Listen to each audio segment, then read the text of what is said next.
I just wanted to say thank you so much for this wonderful opportunity. This whole workshop is an amazing experience, and I think every morning I wake up completely excited and ready to go.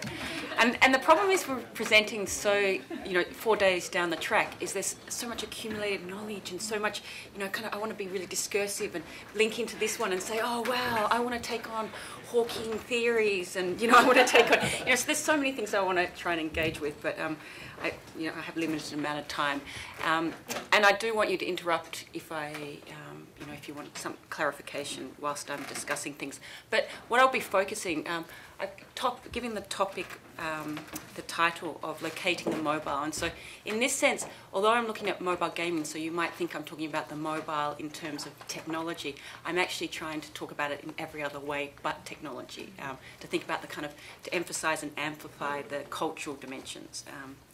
So I'm just going to show you this video, which I think I showed you in the one of the shorter sessions. And my talk for today was really lovely, was already kind of contextualized by Xiaowen Wei and the talk about play and games and place yesterday, and we actually got to kind of practice in that. And while I will discuss AR and hybrid realities briefly, along with genres such as LARP, has anyone heard of LARP? Okay, we've got some nods here. Oh, we've got some hands up, that's what I like. So for those that aren't familiar with the term, it's live action role-playing. And this is things like Dungeons and Dragons, and has a long, long history. And I think when we're thinking about these mobile games and thinking about video games, we need to put it in that context of, gaming in terms of games have always been relevant, and that place has always been very important to games. And unfortunately, in the last 20 years, video games have kind of displaced place, but now we're seeing the emphasis of place being reinforced. So I'd like to actually kind of unpack this idea of mobile games. I'd like to bring back the idea of cartography, as discussed on the second day, and to consider the technocultural micro-narratives of co-present intimacy. I want to contemplate how the rise of location-based services, which I'll be calling LBS, through mobile media reflects and impacts upon localised notions of privacy, place, sociality and context. Here we need to think about privacy as not something universal or something we possess or depossess, according to Clay Shakey, but as Paul Dermish notes, something that people do rather than something that people have. In this talk, I want to consider how mobile gaming, especially through geomedia, is providing new gendered geosocial visualities and spatial narratives for users to reimagine place in the region. Through the lens of LBS, mobile games, we can see the co-present overlaying of the emotional, electronic and geographic with sociality that straddle online and offline, game and non-game, mobile and immobile spaces. And in the case studies that I will look at, we'll look at some gendered and localised experiences of place whereby camera phone practices and text are overlaid onto a co-present space sense of place that in turn inflect mobile intimacy. And I want to expand on this idea of mobile intimacy. So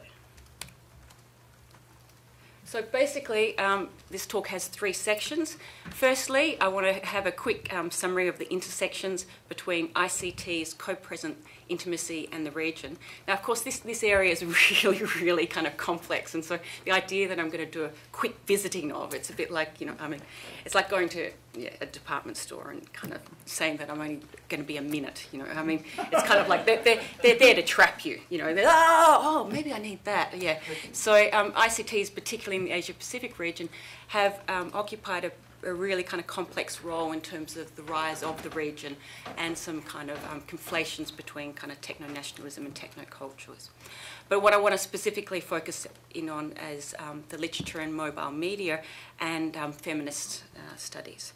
Then I want to look at mobile gaming and kind of expand on yesterday's discussion of gaming and think about some analogies for reimagining the urban through play. And this kind of feeds into Cheryl's talk about trying to think about the urban. And then I want to look at 2 case studies in Shanghai and Seoul. Okay.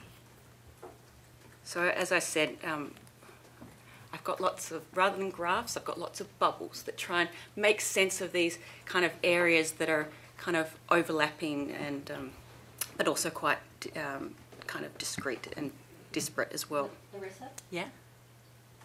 Yes. Can I take advantage of your invitation? Oh, yes, okay. Okay, I'll never get past slide 3.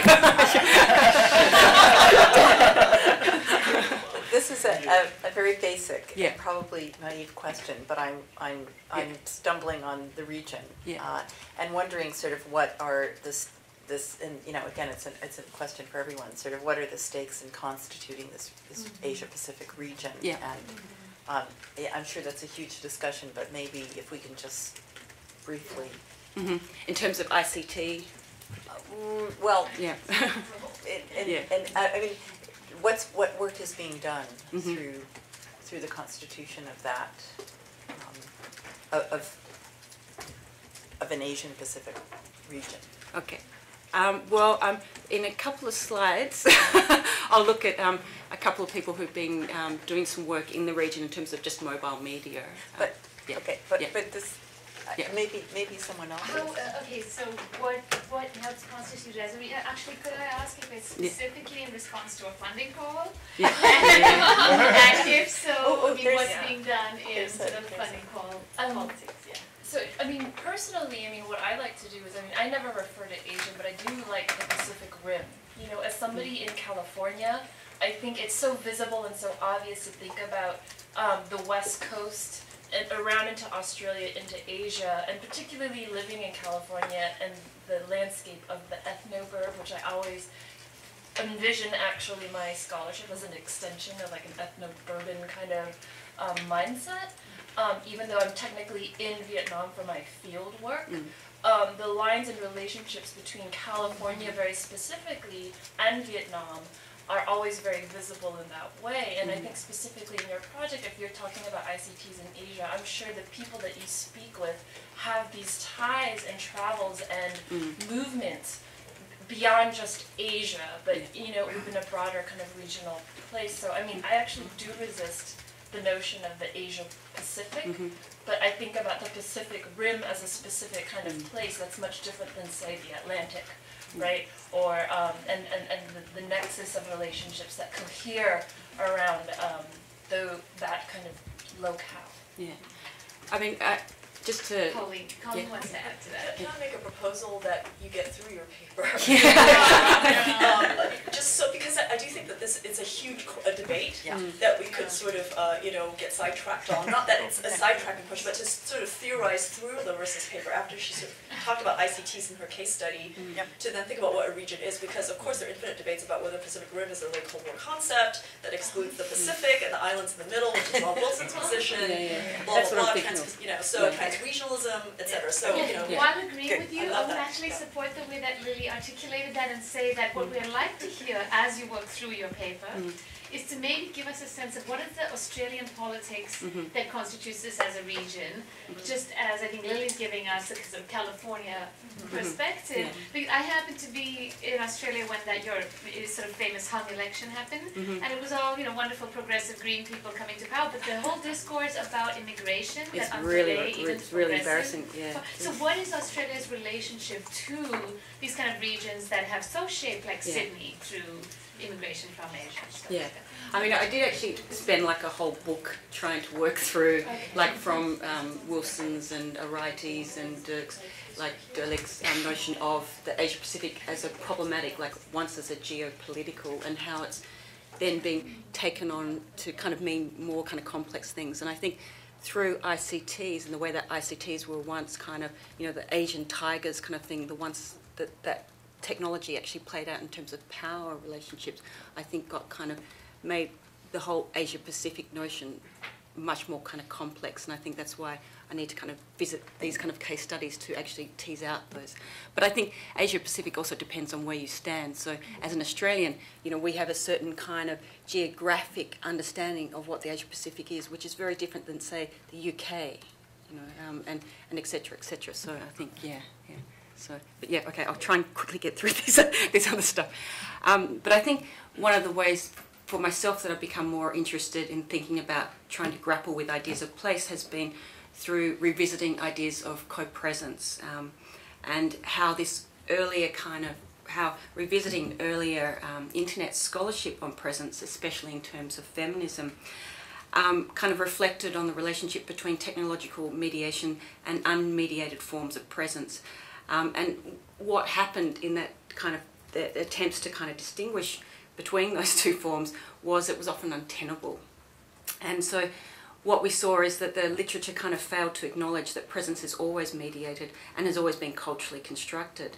And here I'd also like to, and I know that Nishav will probably take up this issue and grapple with it. Esther Milne, in her study of telepresence across the 19th and 20th century media practices, argues that paradoxically presence has always involved a type of absence or a disembodiment. That is the product of distance in time and space. And building on from Milne's work, I've explored the way that things like mobile media SMS reenact 19th century letter writing traditions and intimate forms of co-presence. But more recently, there's been, in terms of, oh, shiver me timbers. Sorry, I've got the wrong bubble diagram here. It's actually supposed to be the bubbles with. So I'm just going to stop this bubbles and go back so that you can just have a look at these different bubbles without. Hey, no, yeah, no, okay, oh, okay, so. So I've cited here a couple of people who've been quite important in terms of thinking about mobile media and co-presence, or thinking about online and intimacy, and also ICTs and the roles in which work and leisure are being increasingly blurred, and what notions like playbour are doing to our sense of boundaries and how that affects also notions of place. So I'm just going to, for those that aren't familiar with some of this literature, I just want to kind of signpost a couple of people. So Christian LeCup, for Christian LeCup, mobile technologies are being used not just to compensate for the absence of our close ones, but rather are exploited to provide a continuous pattern of mediated interactions that combine into what he calls connected relationships, in which the boundaries between absence and presence eventually get blurred. Meanwhile, for Kenneth Gergen, our experience of mobiles is characterized by a rather different form of absence-presence that is constituted by two competing movements. Gergen's concern is that increasingly one is physically present but is absorbed by technological mediated world of elsewhere. Thus the challenge is, he sees it, is how to negotiate the tensions between these two senses of absence-presence. Mimi Ito coins the term augmented co-presence as a way of making sense of these complex absent-present communication interactions and how they can lead to a new senses of place being constructed as a hybrid between co-located and remote social contact. For Australian Ingrid Richardson, who's a phenomenologist, she combines a concern for what she calls technosemantics and post-phenomenology, where mobile devices and embodied engagements have, as she says, a complex, dynamic range of place interactions and differing modalities of presence. Central to these engagements, argues Richardson, is the notion of distraction, and I think I'm going to get onto this when I talk a little bit about social media games. That is, our attention becomes divided when we speak on the phone, send a message or a text, play a game on the mobile.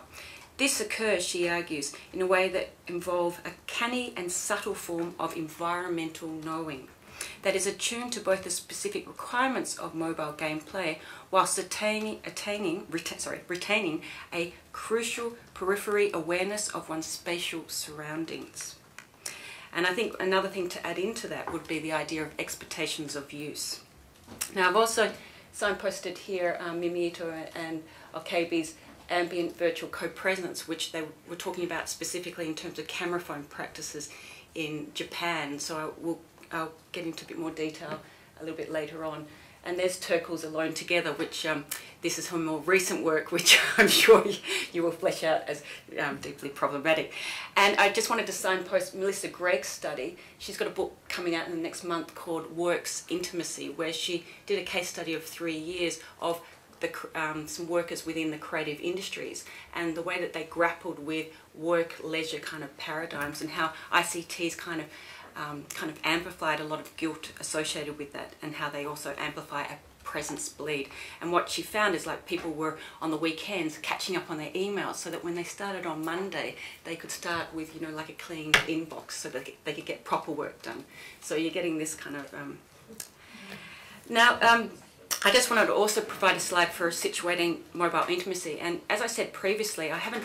This concept as a rubric, I'm still trying to flesh out, and I'm looking at it in terms of case studies, but I'm quite happy for us to kind of talk about it, and you know, and perhaps kind of people question the way that I'm using it.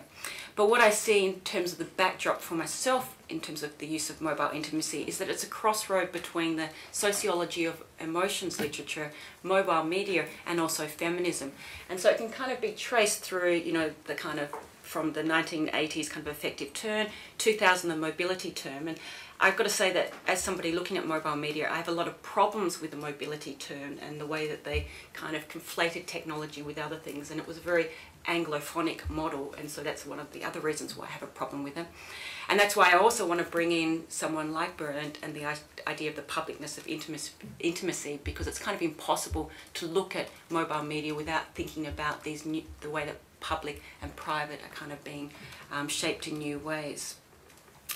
And then more recently, in terms of, I've got Hochschild there, whose work has been very important in understanding the way that, you know, kind of gender plays out in ICTs, particularly between the developed and developing care cultures. And Judy Wiseman, who's been very significant in terms of, you know, kind of Scott approaches. And more recently, in terms of mobile media and emotion, I've got Amparo Lanson, Jane Vincent, and Leopoldina Fortunati. And Fortunati's work has been really significant in terms of thinking about, you know, she's one of these Italian Marxist feminists who comes along, and, you know, you see her at mobile media conferences and she just bullet holes all the people there. You know, like she's like this fire gun of and what she really brings to the table is the, you know, because gender gets left off the table quite a bit, and it's like gender really does matter in these. I mean, there's a lot of things that matter, but gender is one of the things that can get left off the table, and she really brings it to the table. She also brings the idea of gendered generational to the table, and this for me has been really influential when I've been looking at cross-generational media literacy in the region, and thinking through not only gender as a localised notion, but also as something that's stratified by you know, age and class. Some other kind of people that have been important to gendered approaches to mobile media, ICTs and intimacy, so I've just got them there. Misha Matsuka's work, particularly around the idea of what she calls mum in the pocket, is really, really interesting stuff, where you've got this idea of surveillance. You know, everyone's with, you know, kind of geomedia is going, ooh, privacy, privacy, ooh, state. I'm not like trying to completely undermine that, those kind of fears, because I think those fears are kind of have real validation. But I also think that we should be thinking through the complexity of privacy in terms of, you know, parents spying on their children, you know. So the mobile phone becomes both, you know, it creates this kind of conundrum where it sets people free at the same time as it creates new leashes. And we particularly see that in terms of mum in the pocket, where in Japan there isn't a rise in crime, but there's an aura of the rise in crime, and you can see that in many other locations where, you know, the kind of propaganda around fear is a great way of kind of creating, kind of reinstating national borders. And yeah, so she's talked about the idea of mum in the pocket, where basically what's happening to these mothers is that they're increasingly having to give their mobile phones at an early age to children, because, you know, other children are getting it. So they're not looking like good parents if they're not giving them a mobile phone. And these mobile phones are a way for tracking where the children are going. The children, their patterns haven't changed, so they're still catching the same trains, etc., etc. But now it's mediated by continuously, like a text message who says, I'm getting on the train now. So you're getting more and more this kind of micromanagement going on. And I think, yeah, so Misha Matsuka's work has been really kind of pivotal here. In terms of earlier studies, a lot of the earlier studies of, you know, kind of telephonic approaches were very much dominated by women, looking at the role of the telephone in the domestic environment and how it was already blurring work, leisure kind of paradigms. In terms of the region and thinking about gendered ICTs, the International Labour Organization has written quite a bit on this, where it's looked at the far from gender-neutral nature of ICTs and the way in which that maps out in gendered ratio employment. Now what you're seeing is over the last 15 years an increase by nearly 20% of women in the kind of ICTs realm. But what you also notice, and this, you know, they're paralleling with the rise of women in education. However, what is happening is that women are taking the lower tiered jobs, so they're not in positions of like management or programming, etc. And here are some people in terms of the region who are looking at mobile media. Mizuko Ito, Raul Patira in the Philippines has done a lot around intimacy, and we all know that the Philippines has been a great example of mobile media, you know, the SMS revolutions of the people power. Shin Dong Kim has looked a lot in Korea. Once again, another place that has attracted a lot of attention in terms of the political possibilities of mobile media to, you know, as Reingold would talk about in terms of smart mobs. Jack Cho has been looking at the idea of ICTs, the migration, the growing migrant working class in the migrating working class in China, and how ICTs play through that. And he's been particularly looking at things like QQ, which is the dominant social media platform in China, and is very much synonymous with a kind of nationalism. Patrick Law has also been looking at migrant workers and ICTs in China, and Cara Wallace has been looking at women and class in China. So given the recent work into ICTs gender in the region, how does this shape and shaped by definitions of the Asia-Pacific region? How do mobile media amplify types of place and sociality? Can we discuss notions of mobility along with immobility around ideas of intimacy and place to revise the region? And one of the things I just want to kind of, and this kind of evokes yesterday's discussion about smart mobs, and what we need to think about is we need to realise that these technologies don't make the revolutions happen, but they do shape the way that they play out in terms of the effective social engagement and the affective interpersonal engagement. Okay, let's hope I put the right video in here. Yeah, no, I put the wrong video. Okay, okay, we just note to self when videos. Okay, but basically here you can see there's a whole lot of different bubbles here, and these are the different bubbles of trying to situate mobile media in a context. Now I will actually talk about these more broadly. Now what I'm drawing from in terms of this case study is firstly a case study that I did from 2000 to 2007, which was a multi-site longitude case study into gendered mobile media in the Asia Pacific. And in terms of this geomedia, what I'm looking at is drawing from a study from 2009 to now, where I've been conducting a 3-year case study into online communities and its relationship to the offline in the Asia Pacific through 6 locations, which are Manila, Shanghai, Seoul, Singapore, Melbourne and Tokyo. And in particular, as I've said before, I'm focusing on cross-generational media literacy. Now I showed you this model yesterday, a couple of days ago, in terms of getting a sense of what this geosocial universe looks like. And increasingly people like Daniel Miller, who just wrote a book on Facebook, are arguing through smartphones you're starting to get those bubbles moving much more into that orange area of mobile media. So increasingly, you know, you'll see people using the mobile phone for everything, supposedly. Okay, and this is where my research began, you know, over a decade ago.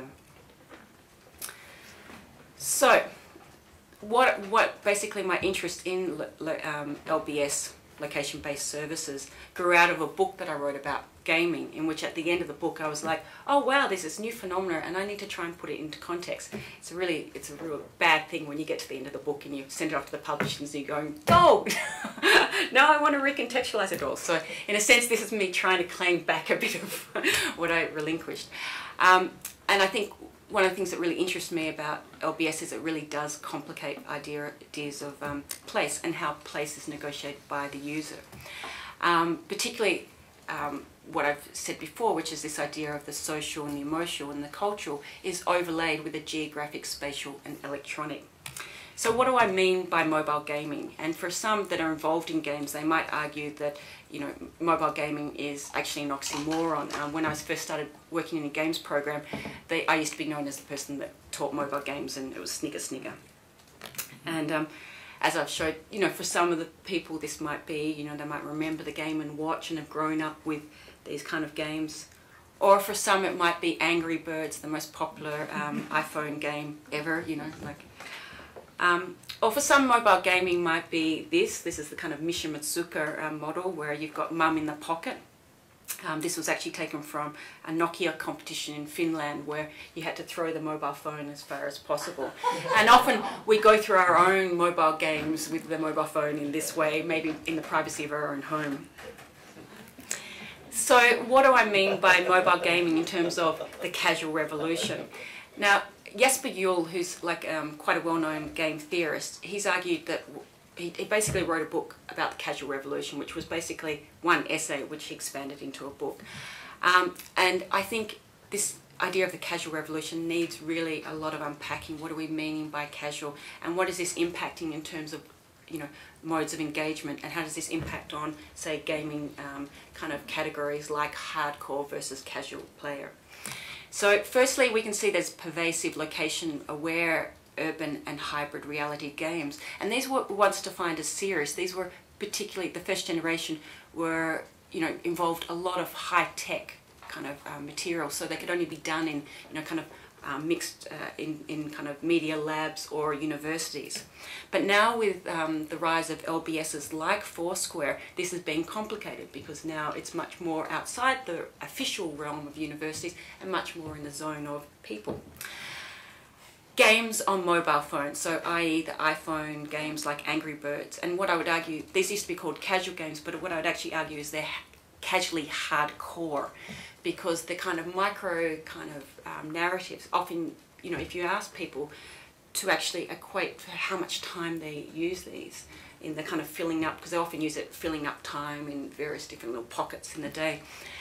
Once they actually start to equate how much they use it, it actually takes on a kind of the amount of time that you would actually designate to hardcore gaming, and the kind of investment involved there. Console games increasingly deploying the mobile and haptic, you know, kind of touch sensory things like Nintendo Wii. And the Nintendo Wii really did champion that idea of the casual revolution. It was like, oh my god, everyone's suddenly playing games together. You know, grandparents are playing games with kids. It's like, but haven't they before? You know, like they made it like sound like something really new. It was like, okay, haven't games always kind of done that? Yeah, okay. So what do I mean by mobile games? Okay, so when I'm talking about mobile games, I'm talking about urban mobile games, and these can be broken into kind of three categories. The first one is big games, and this really does sit into yesterday's discussion. A lot of the games that we saw yesterday, examples were big games. They don't necessarily involve high tech, but they involve kind of messing up and kind of transforming the urban space into play spaces, basically. The second one is location-based mobile gaming or location-aware mobile gaming, and these do tend to involve, they're much more high-tech, but increasingly these kind of technologies are coming along with things like the smartphone. And then we see hybrid reality games, which is where a lot of AR games also sit. So what do urban mobile games do? Urban mobile games, what they do is they say that urban spaces are play spaces. And so here the idea of game kind of drops away and the idea of play becomes central. And I think this is where, you know, it's much more interesting. As researchers into mobile technologies have noted, rather than erode a sense of place, mobile media practices such as camera phones and gaming further re-territorize and amplify the significance of the socio-geography and geo-imaginaries.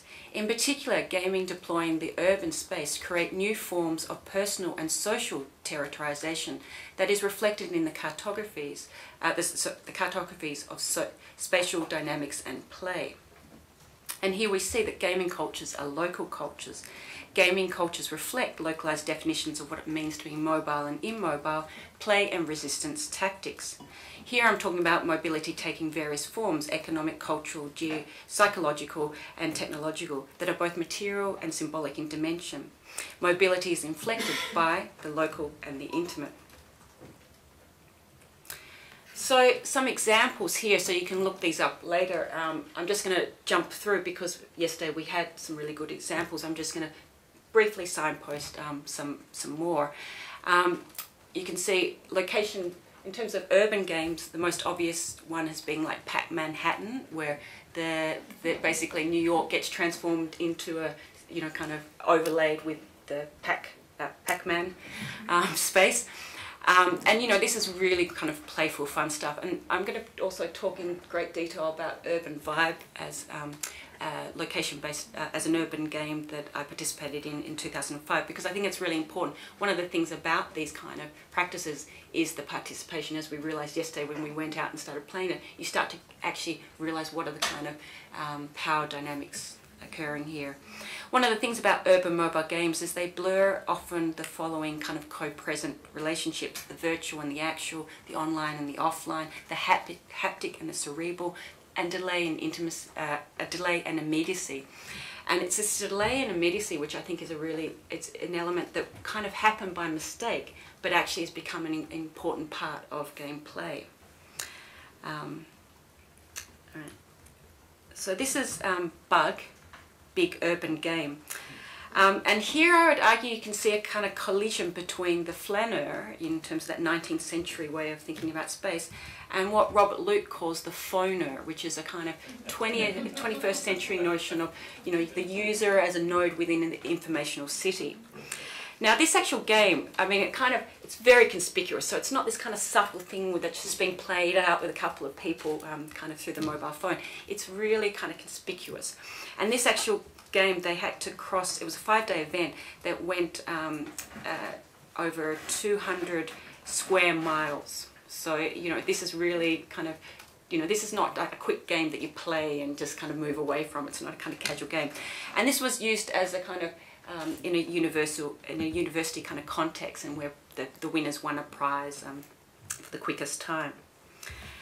Blast Theory is perhaps one of the really well-known kind of new media groups who have worked a lot with new technologies in terms of mobile gaming, but more recently, because they're not working in collaboration with the mixed realities lab in the UK, they're now starting to make much more kind of psychological games that don't actually involve a lot of high-tech practices. This one, called I Like Frank, was a game that was conducted in Adelaide in Australia, where, and if you've ever been to Adelaide, there's no reason why you would, it's basically like a really good game space. It was designed by Colonel Light, and Colonel Light was one of these kind of, British guys that comes to Australia and goes, oh, it's pretty flat.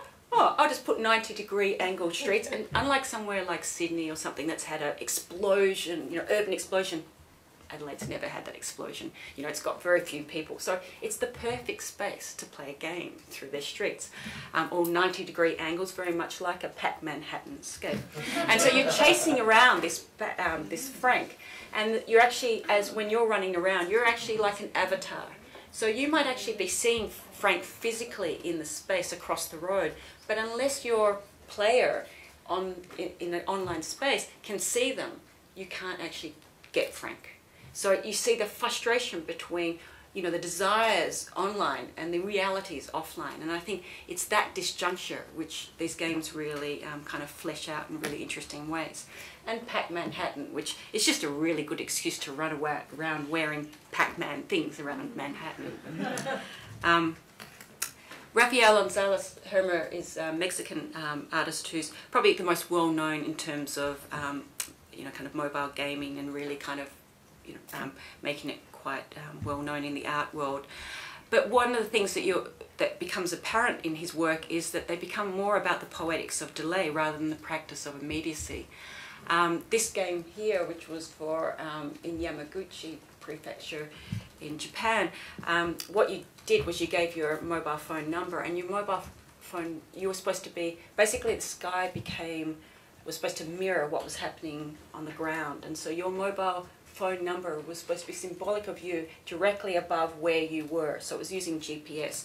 Of course, what happened was, depending on what telecommunication provider you were with or whatever, there were all these kind of unfairness, unevenness in terms of participation.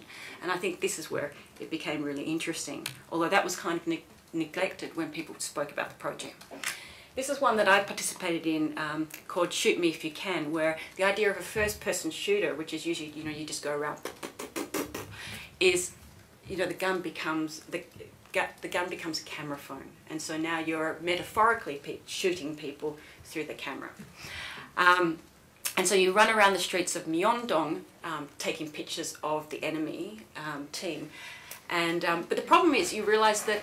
And then, you know, whoever takes the pictures of all the enemy team and sends it to the master wins. But the problem was that some people had better camera phones, and so, because you had to have a clear picture of them. Some people basically just had better dexterity. Some people had better telecommunication companies. We realised by the end that SK was definitely faster than anyone else, which is the dominant telecommunication provider in Korea. And it really kind of played out in some very interesting ways. But one of the things I want to also talk about is that these games also blur where game space ends and where it begins. So often innocent bystanders start to kind of be, whether they like it or not, involved in the game. And I think this is the really interesting thing, kind of testing that periphery. And it was this little girl here who actually won, because she was like sneaking around everywhere. Like all these adults were like running around like real geeks, you know, and she was just like, yeah, I got them. This was organised by IMP who did that last project. They then decided that, you know, mobile games as such weren't political enough, and they really wanted to, you know, in the context of South Korea, where, you know, it's really kind of prided itself on this kind of, you know, being one of the world-class techno-nationalist cultures, they really wanted to take the mobile phone and deconstruct it both literally and metaphorically. And so they conducted a whole lot of mobile hacking workshops, some of which hacked the software and some hacked the hardware. And so here you can see a mobile phone gun. Okay, so how can we kind of think about mobile games in terms of some analogies and what it's doing to urban senses of play? Well, an obvious one would be to think about how, you know, the idea of the urban in a very Anglophonic model would be the, you know, the 19th century, and there's been a lot of feminist critique of this in terms of the 19th century wanderer of the modern city and in the form of the flaneur. But as I said briefly earlier, what is perhaps more productive is to think about Robert Luke's notion, which he calls the phoner, in which the user becomes a mere node in the informational circuits of the commodified city. Now he's got quite a dystopian view of what he, you know, the way he sees kind of agency in this informational circuit. But I think that notion of the phoner is a really kind of useful one in terms of how, you know, kind of people can play through a kind of urban space. Another thing that becomes really apparent, and this was particularly in terms of yesterday's presentations, is how it kind of plays into older media practices, particularly things like the situationist international subversive activity of what Guy Debord called dérive. That is the type of drifting through geographic space that radically revises the usual motives and actions one generally uses whilst moving through urban spaces. And in terms of those urban games, you know, if you've got people running around taking camera phone practices, even if you're not participating in that game, people were like, kind of, what's going on? And then they started taking pictures even when they weren't in the game, because they thought that everyone was doing just random stuff, and, you know. And thirdly, through the trope of the contemporary French wall subculture, parkour. I'm sure most of you are familiar with parkour and what parkours are, which is the traces. Invented by David Bell, it's in a revision of martial arts and military moves. Parkour sees the city as a series of physical obstacles to overcome. And I think this might be another way of thinking through the geographic. But one of the things about the parkour that you notice is that whilst they might transform the city into a ludic or play space, there's a lot of guys doing it. Well, there's a lot of guys videos themselves, putting it on YouTube, doing it. You know, you could argue that girls are doing it, but they just don't need to put it on YouTube. They don't need that validation of vernacular creativity. I'm putting it out there as... Okay. But one of the things to think about in terms of mobile gaming is that we see them immobility as much as mobility can be a way to comment and reflect on the kind of place of urban space, online and offline. And that was kind of demonstrating some of the kind of things that we were playing through yesterday. But for example, the freeze flash mob, in which, you know, you get a whole lot of people mobilised. Now I think these are really interesting, but I think that the political dimensions of this type of practice just hasn't really kind of played through properly yet. And you can see it in terms of localization. So for example, the PC bung, there's like 20,000 PC bungs in Seoul alone. And these are the kind of PC rooms, but they're not just PC rooms because they're very, very socialized spaces. And what they show, they've often been called the third space in between work and home, where often players play together offline whilst they're in this space. Players play together online whilst actually inhabiting the same offline space. And so there'll often be discussions will go from online discussions offline. So you're getting kind of a nice slippage between these. Okay, so I just want to briefly visit 2 case studies of geomedia. And these are just new studies, so you know, they're still needing a bit of kind of working through. Okay, so I've just put up here an image of Happy Farm because I just wanted to extend briefly the discussion yesterday Will initiated in terms of social media, and just kind of thinking through that in terms of the context of mobile games and new forms of engagement or casualization. One of the things that social media games highlight is modes of ambient intimacy and how modes of engagement are changing, particularly if we think about expectations of use. Most of us know the people that we're communicating with. We often communicate with them regularly, and what happens is we know when they're going to be online, when they're going to be offline, and this in a sense constructs the way that we use it. So for example, when I've been interviewing people, students and their parents about Happy Farm, one of the things they will say is, well, I get online at 9 o'clock in the morning because I know my mum will be online so that we play together. And then you get people waking up, okay, all right, when people wake up, when people, like wake up at 3 o'clock in the morning because they know that nobody's going to be online so they can steal their vegetables. And here you see stealing, is actually, a form of affection. Okay. And I just want to think about, the idea of the casual revolution and erosions between once hardcore and casual gaming tropes. In particular, we can see that with geomedia in China, it is really the preoccupation of one certain generation. And this is the Baolin Ho, which were born between 1980 and 1989. And they are often from one-child families and have a distinctively close relationship with their parents that translates in their media practice. Okay, so this is an example of J-Pung, which is one of the dominant location-based games there. Because I've got hardly any time, I just want to... one of the things in my initial studies in interviewing people about J-Pung and their usage is the significance of the guanji, that is a particular Chinese notion of social capital. So this is the motivation.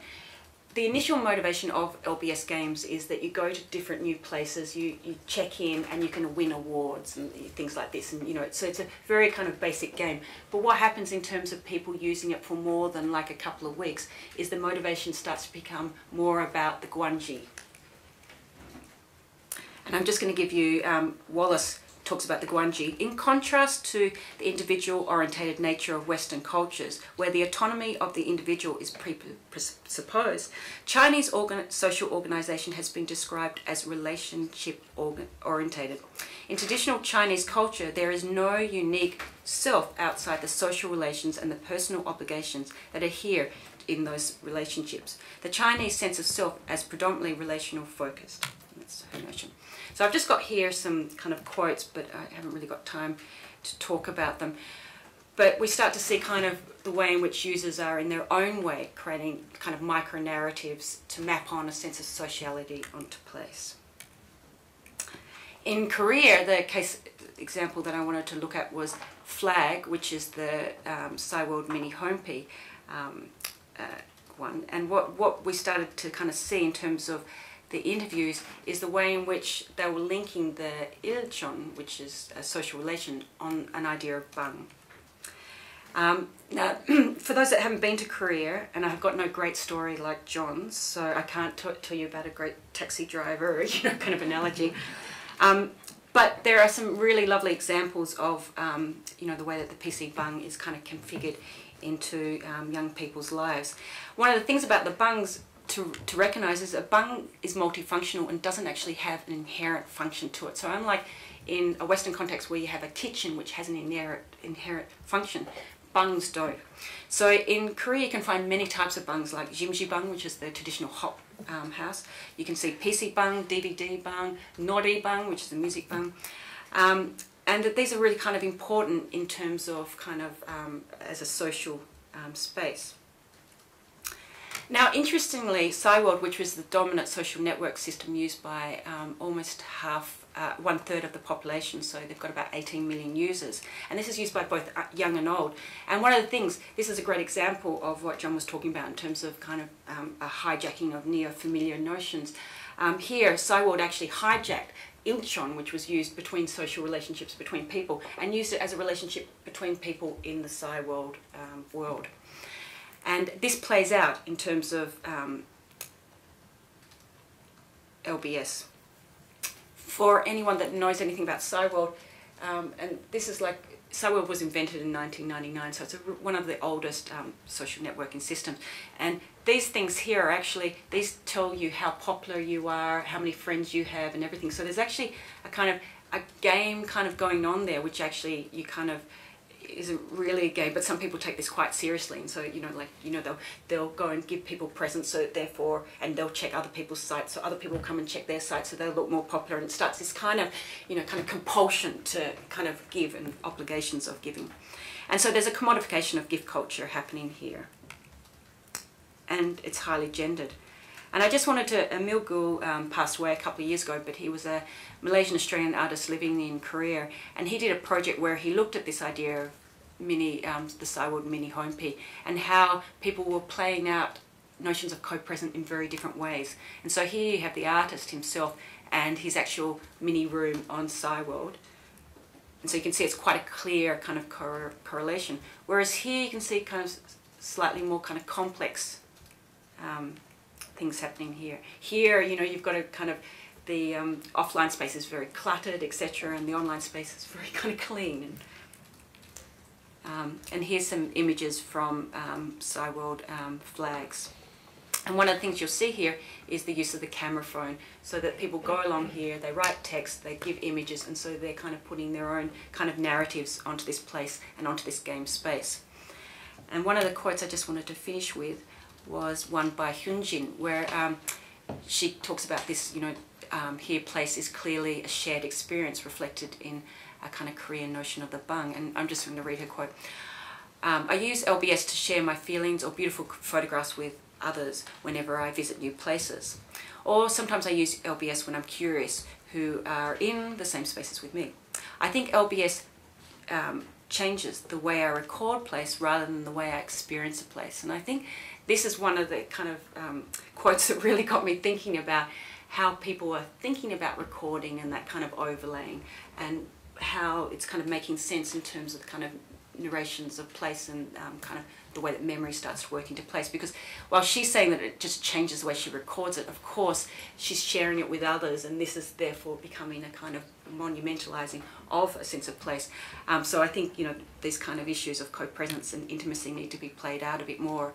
And I've just included some images here so you can get a sense of the kind of politics of banal operating here, where in camera phone practices, where there's nothing really kind of significant in the actual content of the images themselves, but it's the way that they contextualize. And this gets back to what Ito and Okabe were talking about in terms of that kind of ambient visual co-presence. So I'll just kind of leave it at that because I've run out of time. So, yeah. Okay.